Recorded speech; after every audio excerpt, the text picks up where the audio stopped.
Well, hello there. It's been a minute, hasn't it?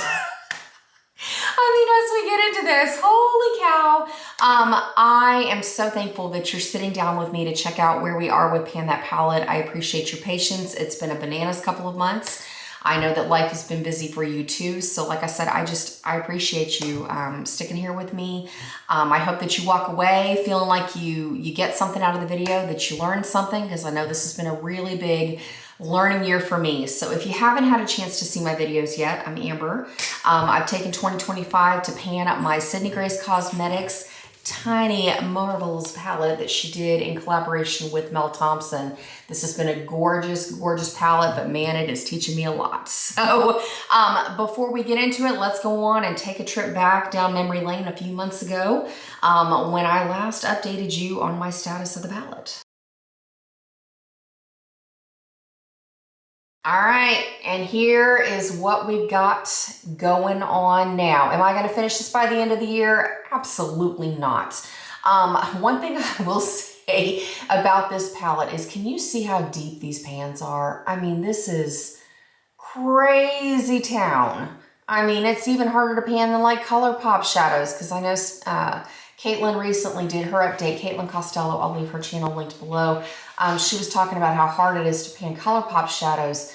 These are just something else. So definitely, if you ever take on Sydney Grace shadows, prepare to be in for the long haul, because just a little backstory, I actually started panning, some of the shades back in 2024 at the end of the year to kind of get a feel for the palette, to kind of see what I would experience. And it's easy to hit pan, as you can see in those shimmers.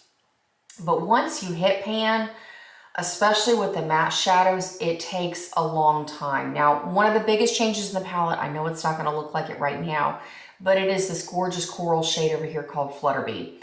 I actually hit substantial pan, as you saw in the picture before, but then I decided, my brushes were splaying, and I was like, oh, I'm going to go on and repress it, make it easier. I swear there are eyeshadow gnomes that just put in more eyeshadow, because I've only hit the tiniest glimmer of pan after I repressed it. It's taken me weeks, if not more than a month, to do even that. And I've worn this shadow consistently for most of 2025, whether it's been on my eyes as a crease shadow, I've worn it as like a blending out shade, I've worn it as blush. I've worn it as blush for month after month after month, and it has taken me so long to get to this point. So when I finally do hit substantial pan, that will be the end of this shadow, but it's a long time coming. The other one that has been a long time coming is Spider over here.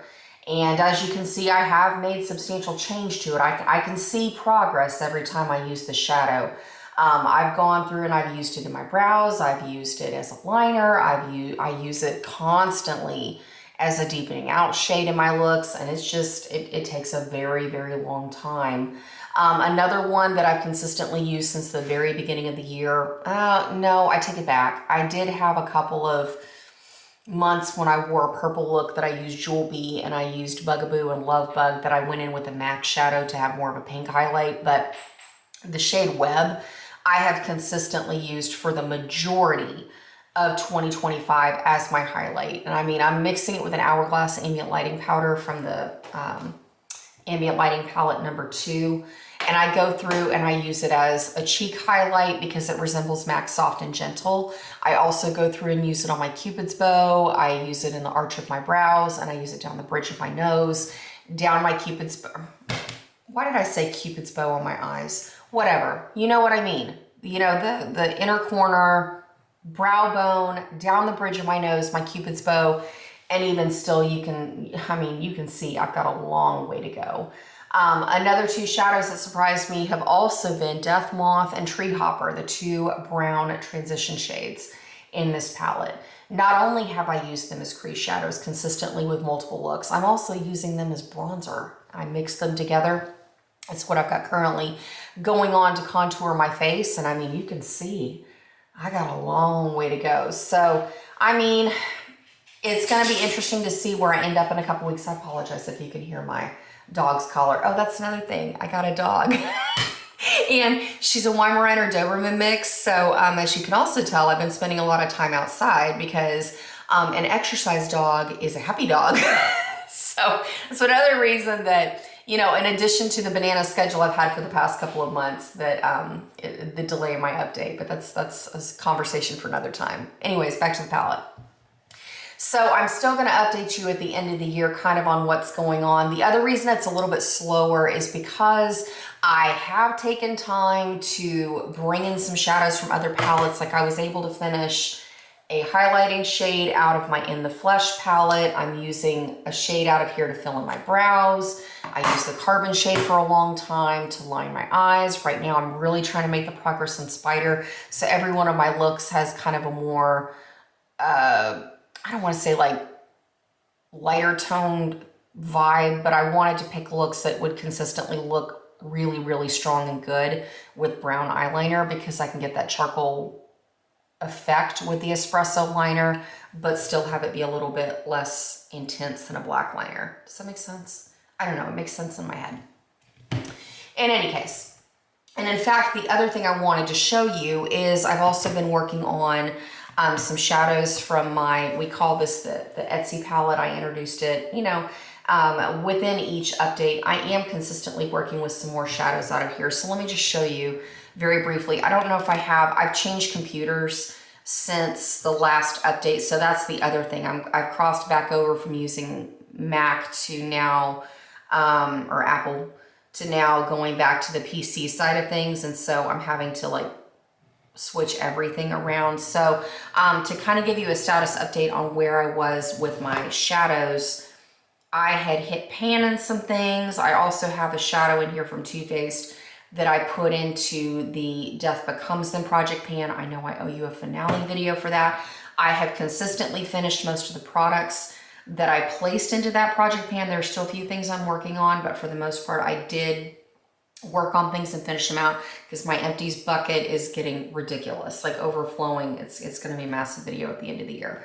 But this is where I currently am with, this is the shimmery side of the palette. This is the mattes where I've been working on. This is that Too Faced shadow in Peach Punch that I had. I worked on it with the Sydney Grace palette when I would wear the shade Meadowhawk, that kind of pinky red. I would wear it layered with Flutterby, like I'd use Flutterby as my transition. Then I'd go through with the coral shade, and then I'd go through with a berry shade. This berry right here came from Juvia's Place, I believe. I do not remember which palette. I'm also using that same berry shade and shadows from Sydney Grace to do my own version of duping the vibes of the Louis Vuitton beauty launch that they came out with. There was one, I can't remember if it's a quad or if it's a quint, that kind of had a berry vibe. I'll put a picture of it somewhere over here. And it just inspired me as soon as I saw it because I instantly saw the rose gold, the kind of warm brown, all those colors. I'm like, I don't need that palette. I've already got these things on hand and it works automatically with what I've got going on in Sydney Grace. This is why I'm painting palettes. You know what I mean? So I'm finally getting to where I am hitting the bottom of the berry shadow. And today's look, not only do I have it in my crease, I'm also wearing it as a blush currently. And I'm really, really enjoying that. This shadow over here is the cream shade out of the Natasha Denona Triochrome palette. I've wanted to make some progress in the shades there, so I just pulled it out, keep things easy and pop it into this palette so I don't have to think about it. And I know I could spend time working on Tree Hopper to make some more progress, but I really wanted like a more distinct warm brown, really dupe the vibes of that, not Natasha Denona, the Louis Vuitton palette. And so I'm actually using this Sydney Grace shade called, oh my goodness, that just fell out of there. It's the Sydney Grace shadow called Honesty. And this came out of the Mel Thompson, let's see if you can see it back there since the background's kind of yellow with the sliding. But this came out of the Mel Thompson bundle that is sold separately from the Tiny Marvels palette. I think it was because Mel had additional shades that she couldn't fit into the palette. And so there was an additional bundle that most of the shimmery shades on this side of the palette, as you can see, came out of that bundle And then there were a couple of matte shadows, and I believe this was one of them. So kind of on that note of where I'm thinking of going for 2026. So we got a couple of options. From what I've seen so far, the Pantone color of the year is going to be something, I forget the exact name, but it's going to be a teal shade. So I definitely know that I can continue sticking with the Tiny Marvels palette next year and just kind of keep moving things along. This palette is starting to deteriorate.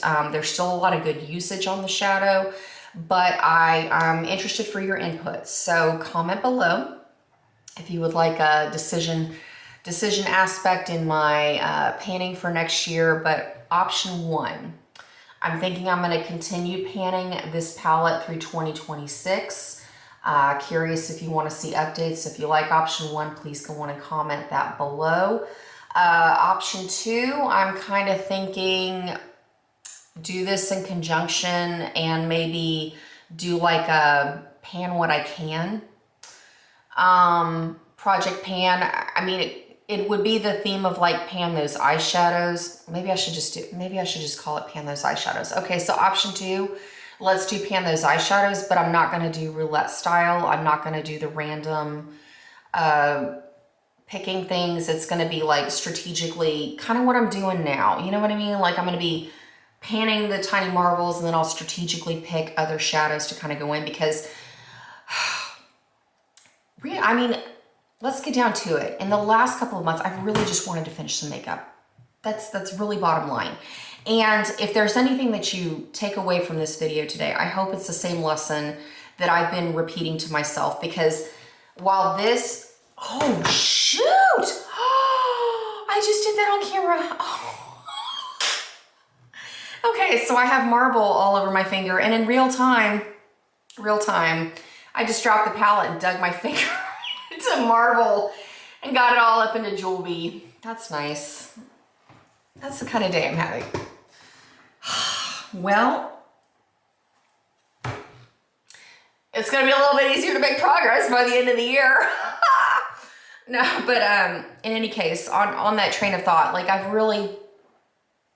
I wanted to just finish some makeup, and one of the things that I consistently had to repeat to myself when I felt discouraged or feeling like I'm stuck at a standstill with the palette is I remind myself all the time, it does not matter the order that you use the makeup in.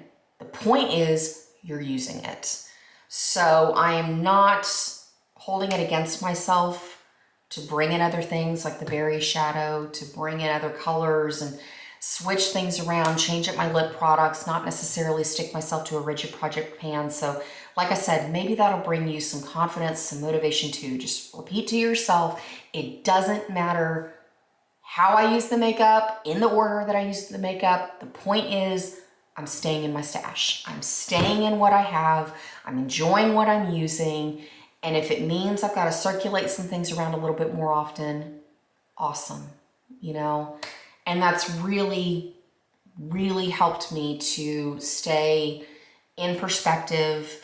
The other thing that I'm doing, just to kind of give you a little trip around my head lately, is I have really needed to kind of focus my energy. Like when I have YouTube playing in the background and whatnot, I play a lot of overconsumption videos and underconsumption core and no buy videos and things like that to keep me humbled, to not want to buy more stuff, to stay satisfied with what I have, to also really stay grounded and motivated with this palette. Because like I said, this has been a really, really big learning year for me in patience, in confidence. And I mean, I'm learning a lot with different color stories with this for sure. But even more than that, the lesson this year has definitely been about taking a moment to stop and just enjoy things.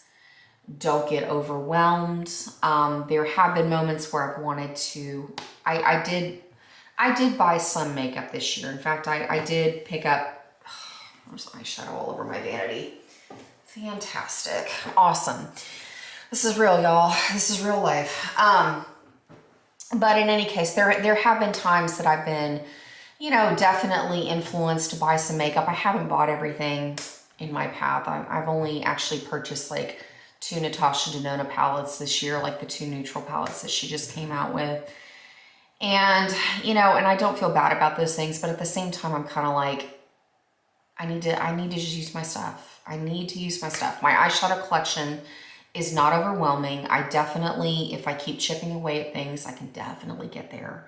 It's not a problem. I just need to focus and do it. So, like I said, option 1, do you want to see me pan Tiny Marvels palette in its entirety? I mean, I already have looks that I enjoy, and with that whole teal vibe, I'm instantly looking at Mantis, which is that really pretty green shade of, you know, even hitting pan would be a huge accomplishment. Going through up here with Scarab is another thing. I have a Get Ready With Me that I call Manta Jewel that I'll go on and link somewhere up above or in the description box. Like I said, I'm learning some new software right now. I also have a purple look I really enjoyed, and I'm still there. I want to wear some gray eyeshadow lately. Like, I'm in the berry vibe right now because I've been inspired by Louis Vuitton makeup, but I also have a gray look that I dubbed the Armadillo Eyes look that I really kind of want to wear from my MAC in the Flesh palette too. And so part of me is like, okay, I need to wear the gray look in the like winter time, you know, once we get into like January, February, March, when it's still cold before it gets warm. And, you know, and I obviously know that the Tiny Marvel shades are going to take a long time. So like I said, I appreciate your input. Option 1, pan Tiny Marvels. Option 2, jump around and pan those eyeshadows, do pan what I can kind of vibe. And then option 3, start off with something completely different. As far as my palette collection goes, I've got about, I think I have like 30 something palettes. I haven't done a collection video because I'm going to be honest, when it comes to collection videos, I get kind of bored watching them. So kind of the last thing that I want to do is film one, but I know they are very interesting. But I just, it's one of those things that I've noticed. If you've been with me a long time, maybe you remember hearing me talk about this, but years and years ago, in one of my makeup realizations videos, I talked about, you know, when people do collection videos, they always start off so excited, and then about halfway through the video, you just hear the monotone creep into their voice because they're just over it and they're overwhelmed and you can hear it. And that's kind of like, do I really want to take the time to go do that and then put it out there? But if the overwhelming decision is option 3 of choosing something new, I think I'll kind of start narrowing down what I want to pan if I'm starting off something fresh. Because I think even if I did choose another palette, I'm still gonna like try to at least make a little bit more progress and use this because it has been a very beautiful palette. There's a beautiful story behind it with Mel, and Sydney Grace did an incredible job with those shadows. It's just those pans are so deep that it's just nerve-wracking to be able to get through it. But apparently my little drop in the palette and my finger gouging today is going to help me out with Marvel a little bit. So that about wraps it up. I owe you some videos. I straight up owe you some videos. Between Get Ready With Me's, Pan the Palette update, I've got an Empties video that's going to be coming at the end of the year. Stay tuned. I will be doing a Pan That Palette finale update. Depending on kind of what I see going on in the comments section below. But regardless, I do think it would be awesome to have kind of a, you know, rounding off of 2025, view the looks that I've done, progress that I've had so far from the beginning of the year and whatnot, like normal, even if I haven't finished the palette, and then we can kind of work from there. It's kind of like back in a couple years ago when I did the Kat Von D Mi Vita Loca remix palette. I wasn't able to finish that palette either.